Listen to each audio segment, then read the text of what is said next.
Good afternoon, everyone, and thank you so much for spending some time with us. We're really excited for this Impact Ventures Division showcase. We have a fantastic group of 10 semifinalists in the Impact Ventures Division for Minnesota Cup this year, and we have been looking forward all summer to being able to share their businesses with you. We are a startup competition that is based at the Home Center for Entrepreneurship at the Carlson School of Management, which is always a mouthful for me to say, but we are open to any early stage founder across the state of Minnesota to apply.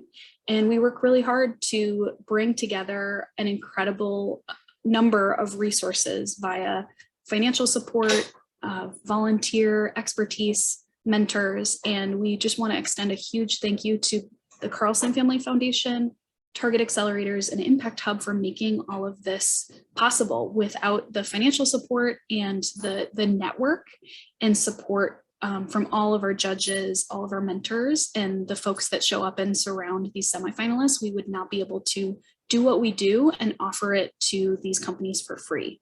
So thank you for being part of that. And I'm going to actually turn the mic over for a quick second to Katie Kalkman from the Impact Hub to share a quick welcome as well. Well, thank you, Jess, and congratulations to all the semifinalists for this Impact Venture Showcase. This is one of our very favorite events. We're huge fans of this program, and we're just happy to offer additional support. For those of you who do not know Impact Hub, we are a membership-based organization, Impact Hub, and we're part of the Impact Hub Global Network, which is one of the largest communities recognized by the United Nations for accelerating entrepreneurial solutions towards measurable and scalable impact. What that means is we have more than 100 locations worldwide, about 16,000 members of social entrepreneurs, and we are here to support you and the change you wish to see in the world. As part of this program, we are happy to offer the semifinalists 6-month membership at Impact Hub and the 3 finalists membership for 1 year. Members of Impact Hub receive programming discounts for training, including our Entrepreneurship for Good cohort or our coaching with our experts who are professionals focused on impact businesses, our community, our member events, and access to our communities of practice, including impact reporting, impact investing, and goods for good, among other things. We look forward to supporting these semifinalists as they move forward through this program. Thanks, Jess. Thank you so much, Katie. We are really grateful, and just truly from Impact Hub to all the other fantastic organizations in the Twin Cities in the state of Minnesota that are advancing and supporting social entrepreneurship and businesses that are looking to make an impact as well as improve their bottom line. It's so meaningful, and we're grateful for all the work you do. So without further ado, I am going to turn it over to Jamie Bartlett, who's Minnesota Cup's program coordinator. She is going to be the MC for the pitches from all of our wonderful semifinalists. So she'll give you a little bit of a spiel about what will happen and how the flow will work today. But I just wanted to say thank you again for taking the time to being with us and for supporting these companies. We couldn't do this without you, and we are really excited that we're here today. So enjoy. All right, so here's our agenda. Each of our semifinalists will take 3 minutes and 3 slides to present their idea to you. And then I will key up a question from our judges right after that. And then stick around, because after everyone is gone, we will put up a poll where you can vote on the best pitch of the day. So, root for your team. You can talk to them in the chat and ask questions as well. So without further ado, let's kick it off first with Mike from Black Tech Talent. There we go. All right, can Mike. you see me? Yep. All right, good afternoon, everybody. My name is Mike Jackson. I'm the founder and CEO of Black Tech Talent. Black Tech Talent aims to increase the representation of Black technologists in both corporate careers and entrepreneurship. We're doing this by curating a pipeline of job opportunities, education, community, and what we call culturally specific content. We found that there's an estimated 900,000 unfilled positions in IT, and of the positions held, only about 4 to 7% go to Black talent.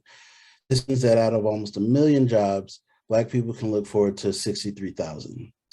The US Black population is 13.4%, and at that level of representation in the technology field, we would have an economic impact of $15.7 billion annually to the Black community and would have filled 117,000 positions that corporations are currently struggling to hire for. Next slide, please. I have a background in producing events and technology, and in 2018 and 2019, I co-produced an event called BitCon, which is the Blacks in Technology Conference. And during both those years, there was a common theme, the need for a pipeline. I quickly realized that corporations didn't know where to look for Black talent, and a lot of the Black organizations were restricted and underfunded, being that they were nonprofits. This led me to launch Black Tech Talent during both the global civil rights movement and global pandemic. And using my skills of community building, marketing, and innovation, I've been able to grow my audience to over 4,000 members globally. I've worked with 30 plus corporations, and we've won 4 awards within our first year. Next slide, please. If we were to win the Minnesota Cup, it would definitely help us continue to scale our business. Like many others during last year's, pandemic and everything that was going on, I had to shut my other business down, which was in event production, as I mentioned. And because of the industry it was in and because of the lack of employees, I wasn't able to tap into a lot of the funding and resources that were given out. So not only have I had to bootstrap Black Tech Talent, but my personal income as well. We are launching new technology, such as our employer matching app, which will be coming out this fall, which is what you see on the slide. And we're also producing a community tech fest, which will help Black people in general learn the different possibilities technology can have for improving their lives. So being able to win this funding would help us to continue to create products and services like this. Thank you. Awesome job, Mike. Okay, question here. So where do you see the growth for the company? Is it in filling job slots or talent management technology? It's definitely going to be in filling these positions. It gives the scalability as far as the salaries coming from the corporations. So it takes that pressure off of us to have that economic impact directly, but through the job creation, it'll also create opportunities for those individuals to then pay it forward, whether they come back to Black Tech Talent and become mentors, or whether they come on our podcast and help with, content creation to help others inspire and aspire to be a part of this, or whether they get their family members involved. So it's definitely going to be through the job creation and employment aspect of it. Awesome. Great. Good job, Mike. Thank you. All right, next up, Nick. It's going to challenge my slide flipping ability. So here I am. Am I coming through okay? Yep. All right, we're on slide 1. Here we go. All right, so my name is Nick Powley. Thank you for the opportunity to present CoCreateX Inc. All right, here we go. Social networking, as we know it today, is centralized. Centralized social networking above is where billions of users connect to one system controlled by one person. Each user and the audiences they build are siloed, and users pay to boost content to the audiences or markets they build together. Decentralized or distributed social networking, shown below, is where individually or collectively owned and operated social networks are able to connect and share at the push of a button without an intermediary. Sound too good to be true? Next slide, please. As represented by my calculator watch, the elapsed time between pushing build and having my own social network is 1 minute and 9 seconds. The impact CoCreateX seeks to create is to decentralize social networking 1 minute and 1 button at a time. CoCreateX sells and services each social network for $5 a month, or for enterprises that need enhanced capabilities for about the cost of 1 full-time employee. Who would want their own social network, and what might they use it for? Own social networks are for individuals who want to share content with family and friends, for restaurants who want to digitize their menus and create a greater sense of community amongst their patrons, for large businesses with real-time innovation initiatives, or anyone wanting to monetize their brand to the fullest extent possible. Let's explore one concrete example together. Go back, please. Imagine the white node in the upper right-hand corner is a record label, that it owns its own social network and is connected to 4 artists that each own their own social networks. Artists and the label can connect and share web traffic during concerts. Fans can have their own social networks to create fan clubs or ride-sharing groups that could grow into enterprises of their own.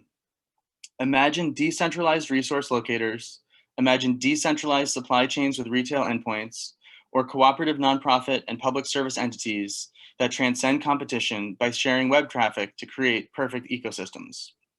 Down to slide 2, please. It's all your own social network in 1 minute and at the push of one button. Why is this a really, really big idea? And why could it have an enormous impact on the world as we know it? And not just because it would work perfectly for, and is patent pending for, a multiplanetary species. Down to slide 3, please. Because difficult problems are different for distributed social network. That's why I like to say classical computing is to quantum computing, as centralized social networking is to distributed social networking. Everybody is responsible for their own social network. I'm NICK at CoCreateX.com. I work with Trevor Laughlin, who's Trevor at CoCreateX.com, or you can reach us at our phone number, 651-300-4383. Thank you. Good job. We did it with the slide flipping. All right. Well done. We see you. Woo. So question here, how do you generate customer interest and desire other than resentment towards current social networks without naming names of those current networks? Great question. So primarily, we literally drive around the country in our tour bus. We drop into different communities. We ultimately help those communities to accomplish their goals, and we provide them with social networks as a solution to their network connectivity. Awesome. All right. Great job. Okay, next up, we have Foreverware. Natasha, I think is ready. Can you see me? Great. Yep. I'm a huge fan of dining out, and it's no surprise that takeout and delivery have skyrocketed since the pandemic closed indoor dining. But what happens to the containers for all that takeout food? More than 20 billion disposable containers are thrown away each year in the US. And you might be surprised that virtually none can be recycled or composted due to coatings that contaminate compost and leach into your meals. Hi, I'm Natasha Gaffer, CEO and co-founder of Foreverware, and my team is working on a city-wide reuse system for trash-free takeout and delivery. We're diverting valuable resources and pollutants from landfills, streets, and marine ecosystems, and reducing your exposure to harmful chemicals identified by the CDC. Next slide, please. By subscribing with us, restaurants get a fleet of reusable takeout containers that are made of steel and silicone that consumers can borrow and return. Containers are sanitized commercially by restaurants before each use and reused thousands of times. Our containers aren't just safe for your health and the planet, they're designed to prevent leaks, insulated to regulate temps, and it's just overall more enjoyable to eat out of a #real bowl rather than the old, well, garbage. We call the system Reusables as a Service, and it includes software and hardware to track customer checkouts, shipments from our warehouses, training and marketing resources, and in some cases, washing services. Early reports showed 25% adoption and increased foot traffic between restaurants in our network, meaning that customers borrow containers from one restaurant and return at another when they reorder. And unlike most of our early competitors that require consumers to download an app, pay for a plan, and scan their borrowed containers themselves, all before trying the system, Foreverware eliminates these barriers to entry with an experience that's provided by the business. And the market for our product is huge. In the US, 3 in 5 consumers order delivery at least once a week. 56% of restaurants offer compostable options, which is smart because half of consumers report that they're more inclined to buy a product if it's eco-friendly. But research also shows that 60% are unwilling to pay more. We're super excited that our proprietary tracking system makes it possible to offer Foreverware for the same price as businesses currently pay for compostable alternatives. And it's free on the consumer side. Foreverware is a one-to-one replacement for single-use packaging suppliers, except our stock replenishes itself as it circulates locally. Next slide, please. We've raised $122,000, diverted more than 6,000 containers from landfill, and we currently have 5 pilot partners, as well as a waiting list of restaurants and cities. We just launched phase 2 of our asset tracking software, which will give us valuable metrics. And the final phase 3 will go out in September, at which point we'll switch to sales and start to scale.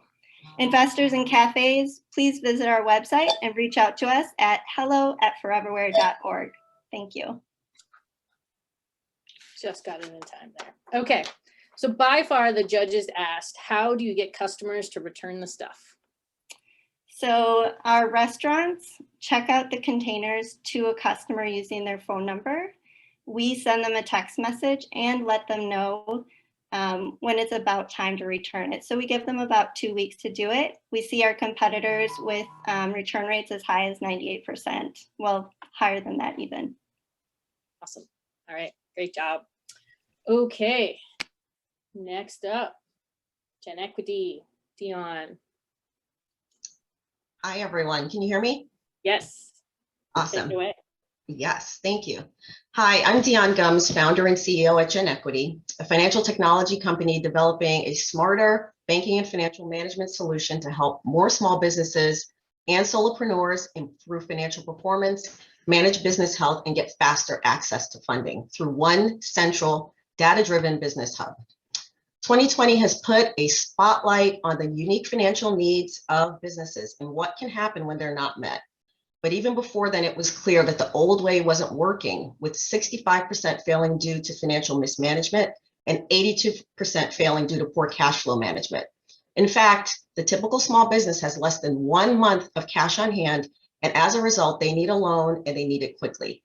But applying for a bank loan, as many of you know, has traditionally been time-consuming and manual. Managing your books has involved complicated accounting language, spreadsheets, and multiple applications.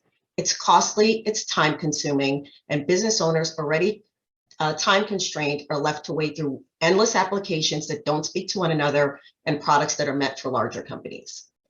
Next slide, please. I've spent over 20 years in big banks, hedge funds, and other financial companies building, selling, and deploying products to large companies and businesses, small, of all sizes. I have an acute understanding of the needs of business owners, and whether it's their first company or their 5th, the question remains the same. Why isn't there a better way? At Gen Equity, we're developing innovative solutions from branchless banking to tailored business funding to real-time analytics, all designed to empower smarter business people that can weather storms like the one we just saw, build businesses, and ultimately gain wealth. We've moved beyond just wanting to provide faster automation. Instead, we want healthier companies. Our goal is to deliver an exceptional banking experience, the right credit at the right time, and data-driven business insights that drive growth. We know the true value lies in the real data that we have that proactively suggest loans, manage risk, and avoid gaps. The more businesses gain control over their business health, the closer they are to succeeding, and the more they can participate in the financial system. The more of our communities are uplifted. Next slide, please. We know that our initial target segment is large. There are those that have been sitting in the blind spot of traditional financial institutions for far too long, but continue to press on, delivering and contributing over $2 trillion in revenue and jobs to our US economy. These are the companies that need a fresh, forward-thinking ally, because we know that building equity within the world's financial systems means prosperity for everyone. Again, I'm Dion Gums, and this is Gen Equity. Thank you. Great job. Okay, question here, judges asked, so really like the real-time reporting, how do you think a lack of that or a lack of that feature caused some of the discrepancies or failures that you see in these businesses? So a lot of the current applications that exist are backward looking. So companies really don't have insights into not only what's happening today, but really what will be happening down the line. So our MVP, which will be launching in a few weeks, actually aggregates accounting data and multi-bank data to really give a business owner a sense of what's happening at the moment that they're looking at the information. Awesome. Good job. All right. So next up we have Jim. with Healthy Share.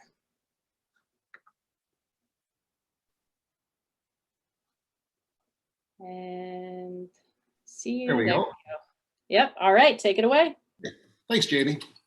Healthy Share builds sustainable, equitable, local food systems. We've been operating for nearly 2 years and steadily attract new customers from the general public. But the real strength of Healthy Share is our ability to efficiently and economically deliver fresh, healthy food to underserved communities. Why is this important? Looking at the slide, nearly 1 in 3 Minnesotans don't have easy access to fresh foods. Those green areas on the map are food deserts. We rank 7th worst for percentage of residents without fresh food options. That's bad news when you consider that diets lacking fruit and vegetables increase the risk of heart disease, cancer, and stroke, our leading causes of death. But lack of access is just one thing we need to correct. We waste 1/3 of our food supply each year. About 2% of our total annual energy use goes to produce food that we waste. And 14% of the energy used in our industrial food system is for the often unnecessary transportation of food. Then there's the whole issue of equity. Nearly half of our egg workers are undocumented, meaning they're highly vulnerable to artificially low wages, wage theft, and workplace safety violations. And besides that, only 14 cents of every food dollar actually goes back to farms. That's about 1/3 of what farmers received in the 1970s. So this is a big mess. Fortunately, there's a simple solution. Slide 2, please. This is Healthy Share. Healthy Share is a subscription service based on the National Dietary Guidelines. Every week, all year, our subscribers get 2 to 3 kinds of fruit and 4 to 6 kinds of vegetables, the variety recommended for a healthy diet. That's right, we deliver year-round, eliminating lack of transportation as a barrier to healthy food. And Healthy Share is customizable. You never get a food you don't like with Healthy Share. Now here's the really cool part. Even with those requirements of year-round service and adhering to the dietary guidelines, Healthy Share sources 65% of our annual food purchases from farms within 150 miles. We eliminate 90% of the miles produce normally travels, and our subscribers enjoy fresher, more nutritious food with a longer shelf life. Finally, Healthy Share is affordable. That's a medium Healthy Share, and the total cost delivered is less than $40. So for about the cost of a single pizza delivery, you can have a week's worth of locally grown and organic produce delivered to your door and know you're protecting the environment, nurturing small farms, creating local living wage jobs, and getting the variety of nutrients required for a healthy diet. Final slide, please. That transparency and dedication to sustainability led Prairie Island Indian community to choose Healthy Share to help it expand access to healthy and indigenous foods for its residents in what is essentially a national demonstration project. And that's just one example of what we do. We're working with many other groups and communities to make healthy food readily available and affordable. That's why we say Healthy Share is good for all. Thank you. Great job. Okay, question here. With such a focus on localism, how do you scale this service? The whole thing, as Healthy Share is designed to identify demand locally and regionally so that we can accurately forecast in the future what foods we are going to need. It's very easy for us to look at what our subscribers want and tell our farmers what foods we're going to be buying for them 6, 8, 9, 12 months from now. So as we grow, as we scale up, we'll be able to do this in different areas, but using the same formula, just in different locations. Great. All right, good job. Okay, next up, lights on. Dawn. There we go. And all right, go for it. Can you hear me? Yep, ready when you are. Great, thank you. Hi, I'm Don Samuels, CEO of Lights On, a nonprofit in Minneapolis, and of microgrants. And Lights On is a program of microgrants that replaces traffic tickets with repair vouchers. So here's the problem. Since the murder of George Floyd, police-community relations have reached an all-time low. As you see here, many Americans have little confidence in the police, and marginalized communities have disproportionate encounters with police. Low-income people drive older cars that have high incidence of equipment failure. So fines for those violations become essentially a poor tax and can start a downward spiral of unaffordable repair to unaffordable ticket to unaffordable impounding to loss of transportation and loss of jobs. Yes, folks, it happens. Next slide. So our solution is the creation of Lights On. It was inspired by the tragic death of Philando Castile, who was stopped while driving 49 times in 13 years. And Lights On seeks to heal police-community relationships and solve a safety and affordability problem at the same time. So here's how it works. We give law enforcement vouchers to hand to drivers with broken lights. Drivers redeem those vouchers at a local participating auto center for free repairs up to $250. Wow. The auto center bills us, and we raise the money, we pay the bills within 1 week. We're partnered with over 110 law enforcement agencies, 5 in other states, and we cover 87% of Minnesota's population and partner with close to 200 auto centers. And it's working. From surveys collected at auto shops, almost 40% of voucher recipients have household incomes below $30,000, and that's the target. 98.5% of voucher recipients are satisfied or very satisfied with their interaction with law enforcement, and that's unreal. Drivers give cops hugs, fist pumps, take selfies with them, and post their gratitude on social media. Next slide. So Lights On is community funded. A modest gift can fund one transformed relationship.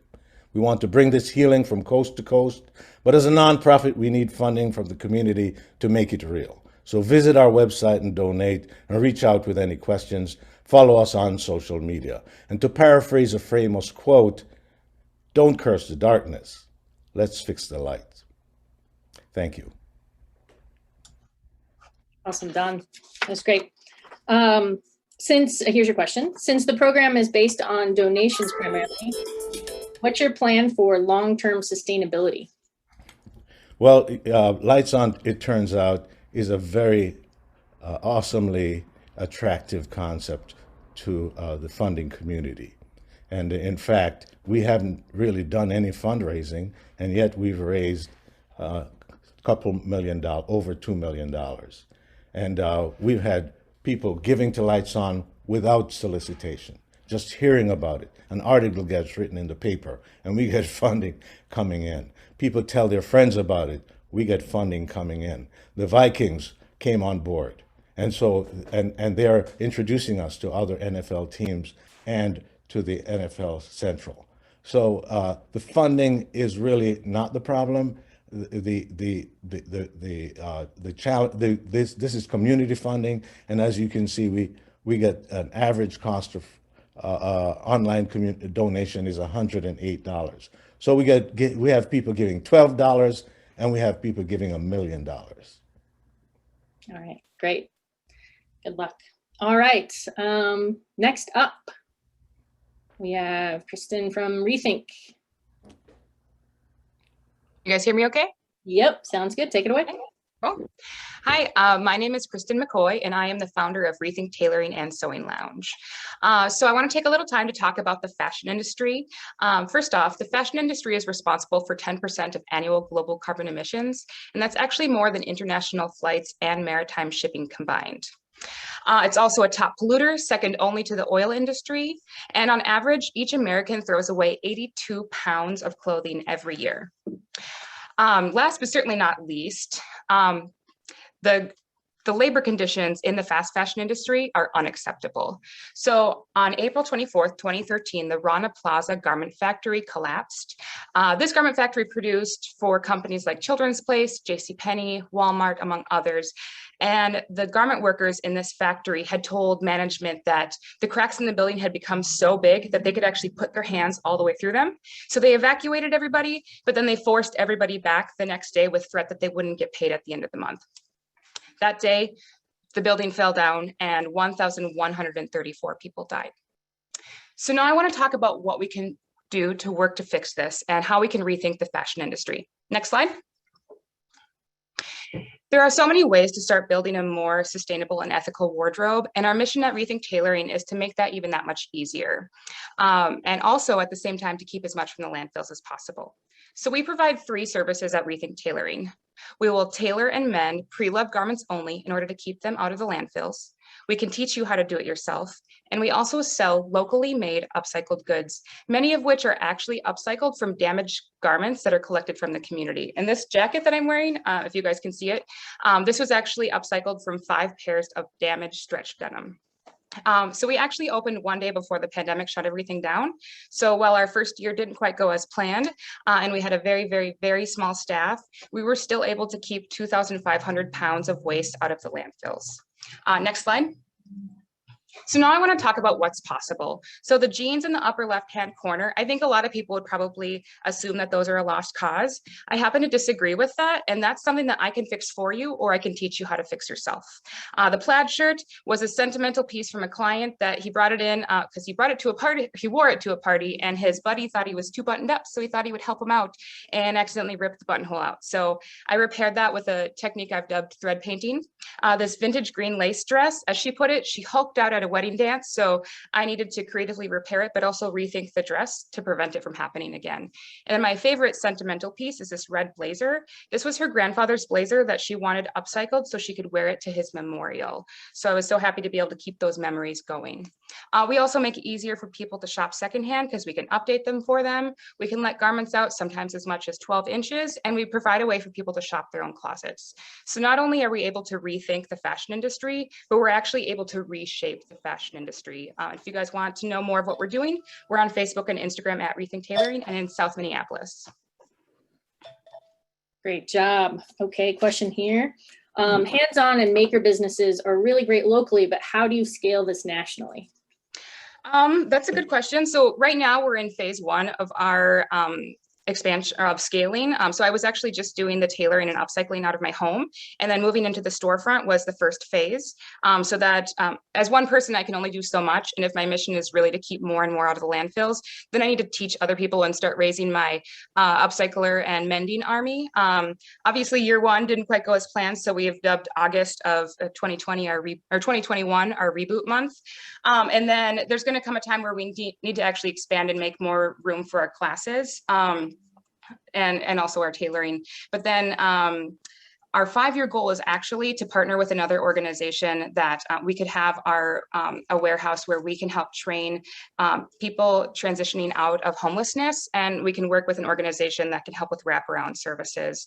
And after we can focus on those local problems of getting people back to work and back in homes, then we can actually expand to Washington, D.C., which is actually where I had a tailoring shop for 5 years. Awesome. Great. Okay, good job. Next up, I can flip a slide. Ooh, lost my flipping ability. There we go. All right, Jules. There you are. Okay, whenever you're ready. All right, let's talk video games. My name is Jules, and I'm excited to tell you about Seraph 7 Studios. We make video games for the PlayStation, Xbox, Nintendo. Now, I'm even more excited to tell you about how Seraph 7 uses video games to reduce poverty and inequalities, provide quality education, remove gender pay gaps, and provide vertical careers and economic growth. I founded Seraph 7 after the death of Philando Castile, realizing how media reinforces negative racial and sexist stereotypes, and this is especially true in the video game industry. Now, 80% of Black youth play video games, yet only 3% of the characters look like us. And when we are in games, we're depicted as gangsters, mobsters, and drug dealers. That's horrible. Less than 25% of the characters are female, and they are completely hypersexualized. Now, I am a Marine Corps veteran, and I have never walked into combat half naked. That's just crazy. Now, these problems stem from a lack of Black, brown, and female workers in the video game industry, which itself stems from Black and brown students attending underfunded schools and having less access to advanced course offerings, and female students not being encouraged to go into STEM. Next slide, please. Now, these problems are pervasive, but I know I'm not telling you anything new. Instead, I am showing you and doing something new. Now, in addition to providing positive Black, brown, and female heroes, we also have a 3-year program that is fully free for high school students to teach them how to develop games for the PlayStation, Xbox, and Nintendo. We also have a paid apprenticeship program. Seraph 7 does not accept the excuse that there is a lack of excellent, diverse tech talent out there. Instead, we develop excellent talent. We develop our pipeline. We give the community the skills to compete in the global tech economy. Next slide, please. As a leader, I combine my law degree, my MBA, my passion for social justice, and my love for gaming to ensure that not only was Seraph 7 viable, exciting, but also that we'll be self-sufficient after just one round of funding. We're going to turn $5 million into $57 million and just keep rocking it from there. Now, there are 1.25 billion video gamers in the world, and over 800 million of them own a PlayStation, Xbox, or a Nintendo. We sell our game for $40, which means we have a total achievable market of $32 billion. So this means we will be $1 billion company in a decade. And we do this while uplifting the community and having corporate social responsibility built into the core of who we are. We take kids from families who struggle to make $31,000 a year, and we prepare them for $78,000 a year entry-level careers without a college degree. And if you've been paying, and that's just completely life-changing. Now, if you've been paying attention to the headlines of the gaming industry, you'll notice there's a lot of great employees out there who do not want to be harassed at work. They want equal opportunities and they want to make a difference. And guess what? Seraph 7 is hiring. We have racial and gender diversity built into our core leadership team. We are viable and we are necessary for change. Thank you so much for your time. I look forward to your questions. Awesome job. Pumped to go play video games after this. Yes. Okay, as a returning semifinalist, so from the judges, what's the biggest change since last year? Oh man, so much. I mean, in addition to like making part of our STEAM program a virtual reality component, so students can actually, they'll have their hands on, of course, but they'll also have Oculus headsets. So they'll be able to go to STEAM school basically inside this virtual reality world and also build out the world as part of their project, which is super, super awesome. So they'll get like points for showing up to class on time and things like that they can use to build up their avatars. And the program went from a 1-year program to a 3-year program to ensure that 10th, 11th, and 12th graders are career ready by the time they graduate.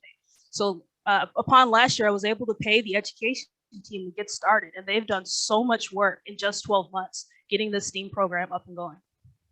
Awesome. Good job.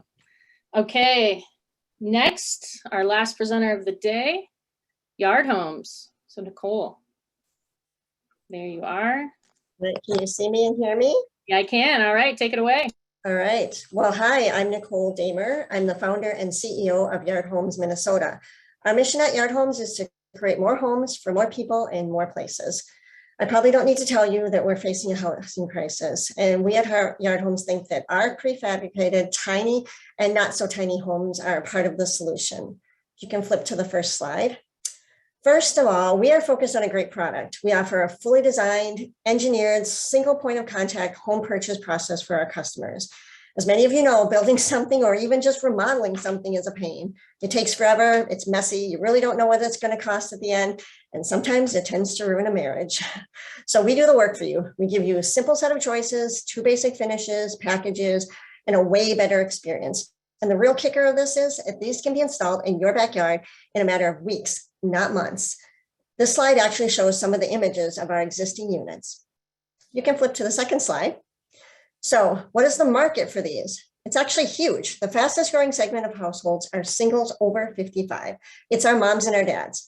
They don't want to go to a nursing home or an assisted living, especially after COVID, but they really can't stay in the big old house that they're in.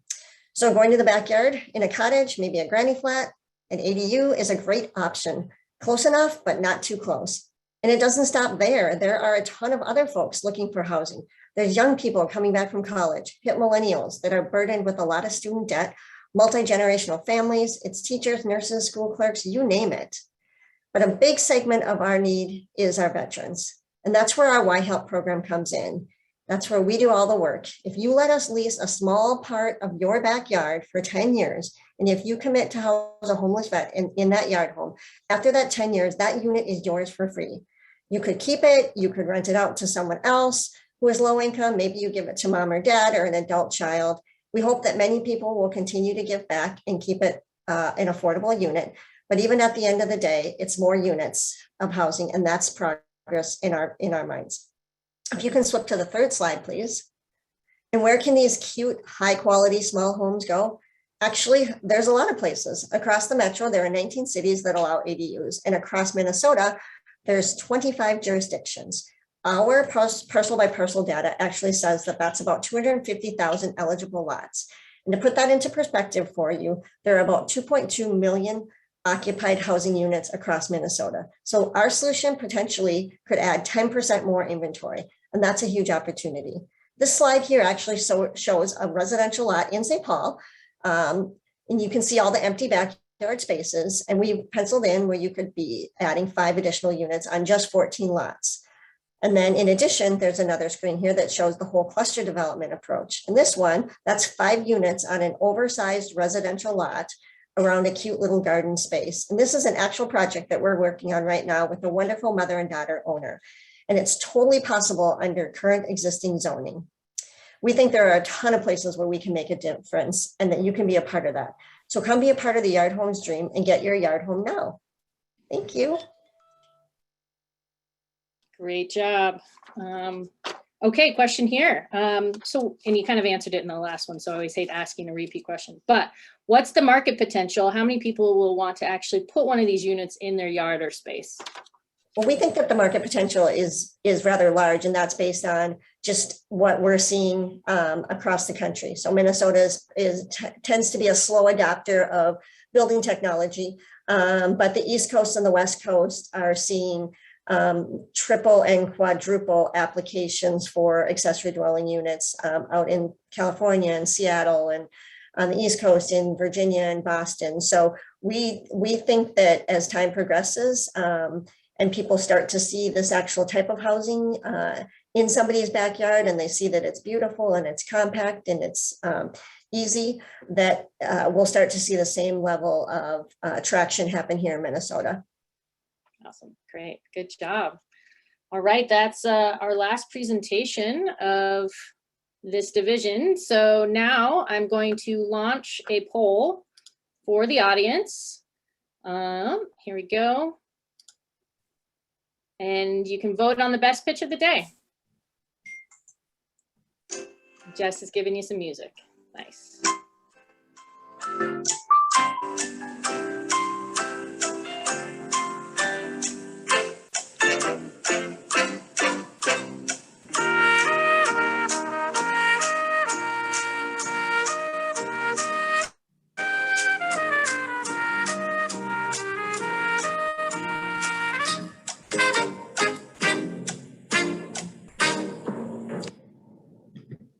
Right.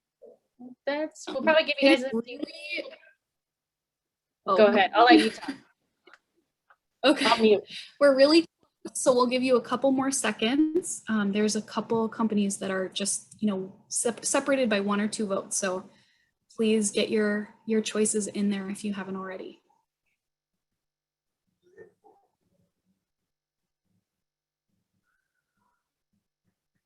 Okay.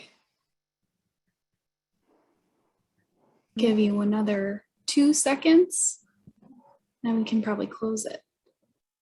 That might be it. All right. Okay, wrapping up the poll. I am double checking and excited. And can you all hear me okay? I just got an internet is unstable message, which is always the best. Best news ever. But I am really excited to announce that the winner of the Best Pitch Award goes to Seraph 7 Studios. Congratulations, Jules. Woohoo! It's always feels like quite the sound vacuum that we're in this webinar format, and you can't hear all of the amazing participants cheering you on, but know that we're all super excited and you did a great job with your pitch. Also, everyone else did a fantastic job too. So thank you so much for the work you're doing in the world, for these fantastic businesses, and congratulations on the great work you're doing. We're super excited about what's coming next for you. And really, really grateful to all of the people who tuned in to join us for a little bit of your afternoon and get to know the work of these incredible founders. We're excited to share what they're working on, and even more excited that they have gone through this summer of programming with us and just will continue to grow and improve their businesses and make bigger and bigger impact in the world. I'm going to share just a couple quick tidbits of info about what's coming next for these semifinalists if you want to know a little bit more context about how our process works. These companies, they share these 3-minute pitches with you today, but just so you know, this has been an ongoing process for them throughout the summer, actually beginning back in March and April, when they filled out a free online application to apply to the Minnesota Cup and selected the Impact Ventures division as the place where they'd like to compete. So they've already risen above a huge number of other fantastic companies that threw their hat in the ring and put themselves out there to get the support and resources that we offer. And we could not do all of this work. We couldn't have such fantastic companies in this Impact Ventures division or our other 8 divisions without this financial support and the volunteer expertise of our division judges and mentors. So for those of you who fill those volunteer roles who are joining us on the webinar, thank you so much for your support. For showing up for these companies and giving of your time and expertise. It makes a huge difference. So these companies have been hard at work this summer, creating a business plan, a pitch deck, and a 1-minute video that they've submitted back to our division judges. And next week, those judges will be meeting to determine which 3 companies will move on to our final round. So of these 10 semifinalists, we will have 3 advance. And at that point, they will present or develop a longer pitch presentation that they'll share live with our judges. And that's how we'll determine who will take home our $25,000 division winning prize.